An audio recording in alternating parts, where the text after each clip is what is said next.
एक बहुत बहादुर, नेक, सखी और नरम दिल बादशाह था। वो अपनी मलिका सोफिया और शहजादी ईशा के साथ रहता था। बादशाह को अपनी आवाम से बहुत मोहब्बत थी। वो हमेशा सबके साथ इंसाफ करता, खुद बाजार जाता और तमाम अशिया की कीमतें खुद मालूम करता, ताकि अंदाजा हो सके कि कोई दुकानदार किसी चीज को महंगे दाम तो नहीं बेच रहा। इसके इलाके के लोग ईमानदार थे और खुशहाल जिंदगी गुजार रहे थे। क्योंकि बादशाह अपनी आवाम का बहुत ख्याल रखता था, इसलिए आवाम भी अपने बादशाह से बहुत प्यार करती थी। जहाँ बादशाह बहुत रहम दिल और सखी था, वही वो बेईमान और धोखेबाज लोगों के साथ बहुत सख्ती से पेश आता था और उनको सख्त से सख्त सजा देता। यही वजह थी कि लोग इसके कहर से बहुत डरते थे और कोई भी बेईमानी करने का नहीं सोचता था। बादशाह अक्सर औकात अपनी मलिका सोफिया और शहजादी ईशा के साथ तफरीह के लिए निकलता तो लोगों के लिए अपने खजाने लौटाते जाता, जिससे गरीब लोगों की मुश्किलात दूर हो जाती थी। हर महीने बादशाह अपने महल में दरबार लगाता, जिसमें दूर दराज से लोग आते और अपनी मुश्किलात और शिकायत बादशाह को बताते, जिस पर वो उनकी मुश्किलात को हल करता और उनके सवालात का भी हल निकालता। बादशाह की सखावत के चर्चे पूरी दुनिया में मशहूर थे। पास के गांव में बशीर नाम का एक कमियार रहता था, जो कि बहुत गरीब इंसान था और उसके पास खाना खाने के भी पैसे नहीं थे। वो परेशान हालत में चला जा रहा था कि इसे इसका एक दोस्त मिला। इसके दोस्त ने परेशानी का सबब पूछा तो बशीर ने कहा, भाई क्या बताओ, हालात बहुत खराब हो गए हैं। घर में खाने को भी कुछ नहीं बचा और न ही काम धंधा चल रहा, बस इसी वजह से परेशान हूँ। इस पर बशीर का दोस्त इसे कहता है, पास के इलाका का बादशाह बहुत सखी और नेक दिल है। वो गरीब लोगों की बहुत मदद करता है और कल ही वो अपना दरबार लगाने वाला है, तो तुम इधर चले जाओ, वो तुम्हारी मदद जरूर करेगा। इस पर बशीर अपने दोस्त को कहता है, भाई तुम्हारी बहुत मेहरबानी, तुमने मेरी बहुत बड़ी मुश्किल हल कर दी। मैं कल ही जाता हूँ और बादशाह से अपनी गरीबी को दूर करने की दरख्वास्त करता हूँ।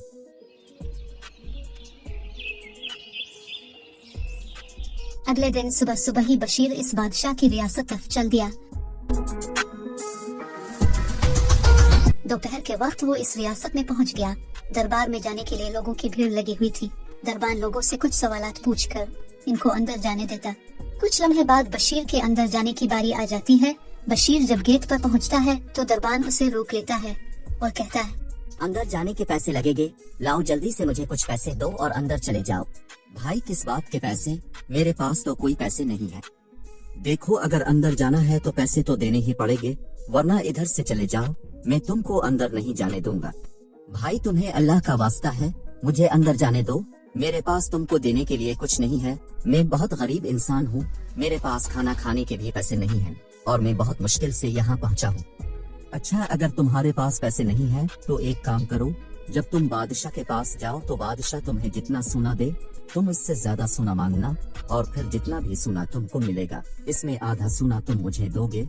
अगर तुमको ये शर्त मंजूर है तो मैं तुमको अंदर जाने दूंगा। ठीक है भाई, मैं तुमको आधा हिस्सा दे दूंगा, क्योंकि मेरे पास और कोई रास्ता भी नहीं, इसलिए मैं तुम्हारी शर्त मानने को तैयार हूँ।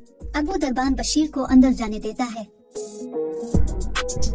बशीर बादशाह की बारगाह में पहुंच जाता है और देखता है कि सभी लोग बादशाह को अपनी मजबूरी बताते हैं और बादशाह उनकी मदद करता है और उनको बहुत सारा सोना और पैसे देता है। कुछ देर बाद बशीर बादशाह सामने हाजिर होता है और बादशाह से कहता है, बादशाह सलामत, मैं पास के गांव से आया हूँ और बहुत गरीब इंसान हूँ। गुजर बसर बहुत मुश्किल से होता है। आपके बारे में बहुत सुना के आप बहुत सखी इंसान हैं और गरीबों की मदद करते हैं। मुझे भी आपकी मदद की जरूरत है ताकि मैं अपना गुजर बसर कर सकूं। बशीर की बात सुनकर बादशाह उसे कुछ तहाइफ और सोना देता है, जिसके लेने के बाद बशीर बादशाह से कहता है, बहुत शुक्रिया बादशाह सलामत, अल्लाह आपको हमेशा सलामत रखे और आपकी उम्र दराज करे। लेकिन मेरी एक गुजारिश है कि मुझे थोड़ा और ज्यादा सोना दिया जाए। इस पर बादशाह बशीर से कहता है, ये लालची आदमी, हमने तुमको इतने ज्यादा इनामात और सोना दिया, फिर भी तुम्हें मजीद सोने की लालच क्यों है? ये सब तुम्हारे लिए कम है क्या? इस पर बशीर बादशाह से कहता है, बादशाह सलामत, जान की ईमान पाओ तो एक बात कहना चाहता हूँ। मैं एक गरीब इंसान हूँ, लेकिन मैं लालची नहीं हूँ और न ही मैंने कभी झूठ नहीं बोला है, इसलिए मैं आपको सब कुछ सच सच बताना चाहता हूँ। जब मैं महल के गेट पर आया तो दरबान ने अंदर आने के लिए मुझसे कुछ रकम का मुतालबा किया और अदा न करने की सूरत में मुझे अंदर आने से रोक दिया। ये बात सुनकर बादशाह गुस्से से आग बबूला हो जाता है और बशीर से कहता है, मुझे सारी बात तफसील से बताओ। मेरी हुकूमत कोई भी इंसान धोखेबाजी करेगा तो मैं इसको सख्त से सख्त सजा दूंगा, और अगर तुमने मुझसे कुछ छुपाया तो मैं तुम्हें भी कैद कर दूंगा। बादशाह सलामत, मेरे पास दरबान को देने के लिए पैसे नहीं थे, तो फिर दरबान ने मुझे कहा कि बादशाह से ज्यादा सोने की गुजारिश करना, और जब तुम्हें सोना मिल जाए तो इसमें से आधा हिस्सा मेरा होगा। मेरे पास पैसे नहीं थे, इसलिए मुझे इसकी ये बात माननी पड़ी। इसके अलावा मैं क्या कर सकता था? मेरे पास कोई और रास्ता नहीं था। इस दरबान को फौरन मेरे सामने पेश किया जाए।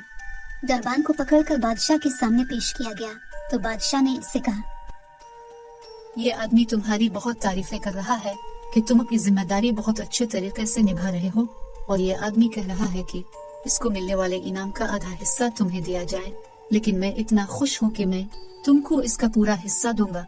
ये सुनकर दरबान बहुत खुश हो जाता है और बादशाह का शुक्रिया अदा करता है, जिस पर बादशाह कहता है, क्या तुम जानना नहीं चाहोगे कि मैंने इस आदमी को क्या इनाम दिया है? मैंने इस आदमी को 50 कूड़े मारने का हुक्म दिया है, और अब ये कूड़े तुमको मारे जाएंगे। इस पर दरबान को अपनी गलती का एहसास हो जाता है और वो रो रो कर बादशाह से माफी मांगता है, लेकिन बादशाह उसे माफ नहीं करता और कहता है, अगर आज तुमको सजा न दी तो बाकी लोग भी ये काम करेंगे, इसलिए तुमको उसकी सजा जरूर मिलेगी, ताकि आइंदे कभी भी कोई ऐसी हरकत करने की जरूरत न करे।